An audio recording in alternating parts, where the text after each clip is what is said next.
तो बच्चों अब हमारा टॉपिक आता है रिफ्रैक्शन में, that is refraction of light through a rectangular glass slab, जिसमें हम जो मेन स्टडी करेंगे वो lateral displacement, that is lateral displacement क्या होता है ये हम स्टडी करेंगे। तो इसके लिए बेटा हमने एक रेक्टेंगुलर ग्लास स्लैब जो वो कंसीडर की कुछ इस तरह से, और उसमें हमने एज्यूम किया कि ये हमारे पास है बेटा incident ray, this is the incident ray, और ये हो जाएगा पॉइंट ऑफ इंसिडेंस पे नॉर्मल, और ये हो जाएगा बच्चों इसका क्या, एक्चुअल पाथ। और ये जो हो जाएगा बेटा इसको हम बोल देते हैं क्या, I1 कुछ भी नाम दे दो, एंगल ऑफ इंसिडेंस हो गया। और इसको बच्चों हमने नाम दिया, सॉरी ये हमारे पास है डेल्टा, वो कहलाएगा कंप्लीट। अब हमारे पास जब लाइट रेयर से डेंसर में जाएगी it bends towards the normal, इस तरह से। तो ये जो एंगल होगा दिस वन, ये इतना इतना एंगल क्या कहलाएगा बेटा, आर कहलाएगा। और ये जो एंगल होगा बच्चों this is delta, angle of deviation, जो हमने पिछले वीडियो में डिस्कस किया था, जो कि I माइनस आर के बराबर होगा। तो एक हमारे पास इंसिडेंट रे है, एक हमारे पास रिफ्रैक्टेड रे है। अब लाइट कहां से कहां आएगी बेटा, अब लाइट डेंसर से रेयर में आएगी, तो ये कुछ इधर आ जाएगी, जिसको हमने इमर्जेंट रे का नाम दिया। अब बच्चों ये एंगल जो हमारा है R1, इसको R1 बोल देते हैं सपोज करो, और ये एंगल जो है कितना होगा, ये दोनों एंगल सेम होंगे। इसको आप चाहें तो I2 बोल सकते हैं, इसको आप I2 बोल सकते हैं। ये एंगल ऑफ इंसिडेंस कहलाएगा जब डेंसर से कहाँ जाएगी, रेयर में। और इसको आप E बोल दें या R2 बोल दें। तो ये I1 मैंने मान लिया, ये R1 मान लिया, ये I2 मान लिया, और ये R2 मान लिया। और यदि हम यहाँ पर एक मिरर लगा दें जिस पे लाइट नॉर्मली स्ट्राइक कर रही है, तो ये लाइट रिट्रेस करेगी अपने पाथ को, जिसकी वजह से इसको हमने प्रिंसिपल ऑफ रिवर्सिबिलिटी का भी नाम दिया है। So principle of reversibility of light, when final path of a ray of light after any number of reflection and refraction is reversed. क्या बताया मैंने कि जब भी लाइट अपने पाथ को रिवर्स अचीव करती है, उसी डायरेक्शन में अचीव करती है, उसी को हमने प्रिंसिपल ऑफ रिवर्सिबिलिटी का नाम दिया है। द रे रिट्रेस इट्स एंटायर पाथ, इधर गई इधर गई इधर गई, फिर वहां से ऐसे ऐसे और ऐसे, तो इसको हमने प्रिंसिपल ऑफ रिवर्सिबिलिटी का नाम दिया है। अब बेटा ये हमारे पास है इंसिडेंट रे, ये हमारे पास क्या है, इमर्जेंट रे। और इन दोनों के बीच का जो परपेंडिकुलर डिस्टेंस होगा, ये दिस वन, इस परपेंडिकुलर डिस्टेंस को ही बच्चों हमने क्या नाम दिया है, lateral displacement.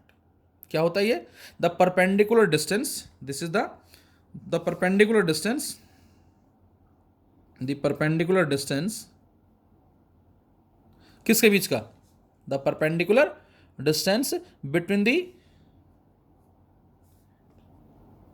The perpendicular distance between the direction of, between the direction of किसकी, incident ray,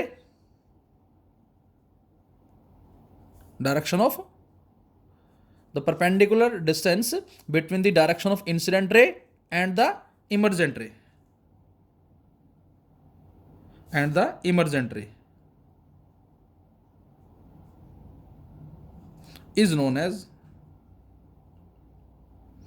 is known as lateral displacement।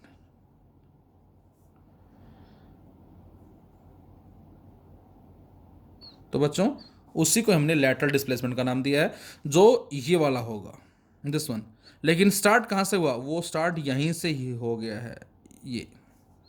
तो अब हमें इसकी वैल्यू फाइंड आउट करनी है।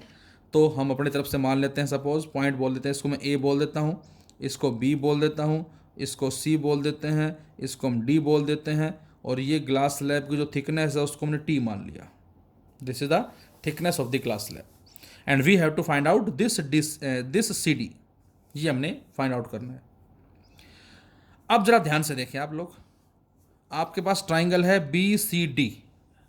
BCD ट्राइंगल, कौन सी डायग्राम में, मैं इसको अलग से बना देता हूं, ये ट्राइंगल है, ये B पॉइंट है बेटा, ये सी पॉइंट है, ये डी पॉइंट है, और ये एंगल है डेल्टा। यहाँ से डेल्टा के सामने वाली साइड क्या कहलाएगी? परपेंडिकुलर। ये क्या हो जाएगा? बेस। ये क्या हो जाएगा? एच। तो यहाँ से यदि हम कैलकुलेट करें वैल्यू बेटा किसकी, यहाँ से, या उससे पहले एक बार आप स्नेल्स लॉ अप्लाई करना चाहें तो आप स्नेल्स लॉ को अप्लाई कर सकते हैं इस पॉइंट के ऊपर। यहाँ स्नेल्स लॉ अप्लाई करें, क्या आएगा? साइन I1 अपॉन में साइन R1 इक्वल टू, इसको हम सपोज ए मान लेते हैं, इसको हम जी मान लेते हैं, दैट इज ग्लास, और इसको हम फिर से ए मान लेते हैं। तो इस ए से जी में आ रही लाइट, तो a mu g equal to sine I1 upon में साइन R1। इक्वेशन नंबर 1 बोल देते हैं इसको हम। जब लाइट यहाँ से यहाँ जाएगी, कहाँ से कहाँ जाएगी लाइट? इस ग्लास से इस एयर में आ रही है, तो इसको हम क्या लिखेंगे बेटा? बोलो। यदि हम लिखते हैं यहाँ से यहाँ के लिए, तो इसको लिखेंगे जी म्यू ए, यहाँ से यहाँ के लिए साइन I2 अपॉन में साइन R2। ये सेकेंड इक्वेशन आ जाएगी। अब जब लाइट टकरा के वापस मुड़ेगी तो ये इंसिडेंट रे कहलाएगी, ये रिफ्रेक्टेड रे कहलाएगी। तो अब ये कहलाएगा एंगल ऑफ इंसिडेंस। एयर से ग्लास में जा रही है, ए म्यू जी, क्या लिखेंगे इसको हम? साइन R2 अपॉन में साइन I2। इक्वेशन थर्ड ये हमारे पास आ जाएगी यहाँ से, यदि हम चलते हैं वापस ए से जी के अंदर। अब यदि मैं आपसे कहता हूँ बच्चों क्या, कि आप इन दोनों को मल्टीप्लाई कर दो, तो जैसे ही बेटा इन दोनों को मल्टीप्लाई करते हैं हम, तो हमें क्या मिलता है? हमें मिलता है g mu a multiply a mu g equal to, ये जब दोनों को मल्टीप्लाई करेंगे तो ये नीचे साइन R2 है, ये ऊपर कट जाएगा, ये ऊपर नीचे कट जाएगा, क्या आ गया? 1। या यहाँ से ए म्यू जी बराबर किसके आ जाएगा बच्चों? 1 अपॉन में जी म्यू ए। तो जब भी हमें न्यूमेरिकल्स में जरूरत पड़े तो हम ए म्यू जी को रिप्लेस कर सकते हैं 1 अपॉन जी म्यू ए से। ये इस बात का मीनिंग होगा यहाँ से, ये इस बात का कहना चाह रहा है। खैर वापस आते हैं हम यहाँ पर। तो यहाँ से हमें फाइंड आउट करनी सी डी की वैल्यू, जिसको लैटरल डिस्प्लेसमेंट का नाम दिया बेटा। तो यहाँ से हम लिख सकते हैं क्या? C D upon B C. C D upon B C क्या बन जाएगा? Sine delta. तो सी डी क्या आ गया बच्चों? सी डी आ जाएगा बी सी इंटू में साइन डेल्टा। इसको नाम डाल देते हैं हम, फोर्थ नाम डाल देते हैं सपोज।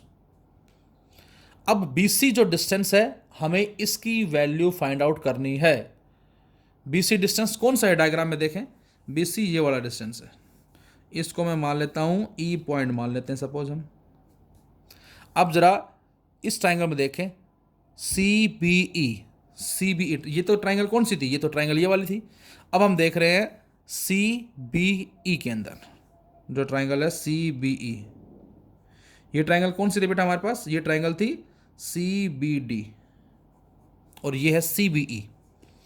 इस सी बी ई में ये एंगल क्या है बेटा? R1 है। एंगल के सामने वाली साइड क्या कहलाएगी? परपेंडिकुलर। ये क्या हो जाएगा? बेस। ये क्या हो जाएगा? एच। तो यदि मैं आपसे कहता हूं क्या, यहां से फाइंड आउट करें आप किसकी वैल्यू?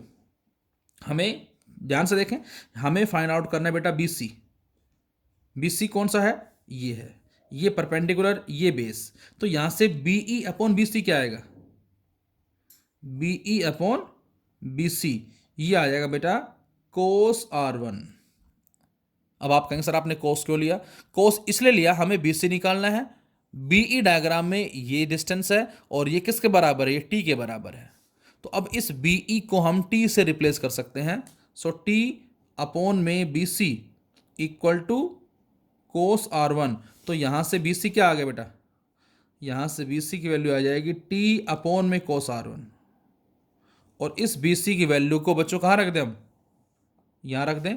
तो फाइनली सी डी क्या मिला आपको? B C, that is T upon में कोस R1 और साथ में साइन डेल्टा। तो बेटा ये हमारा आ जाता है एक्सप्रेशन किसका?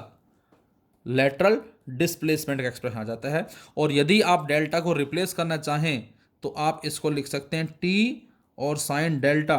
डेल्टा की जगह I1 माइनस R1 आ जाएगा बेटा, और अपॉन में कोस R1। बोलो डेविएशन कितना होगा? इस एंगल ऑफ इंसिडेंस में से एंगल ऑफ रिफ्रैक्शन को माइनस कर देंगे, उससे हमें मिल जाएगा क्या? डेविएशन की वैल्यू। और सोल्व करना चाहें तो ऊपर फॉर्मूला लगा दो साइन ए माइनस बी का, टी अपॉन में कोस R1 को ले लिया बाहर, साइन ए माइनस बी होता है बेटा sine A cos B, sine I1 cos R1 minus cos I1 and sine R1। ये ऐसे भी लिखा जा सकता है।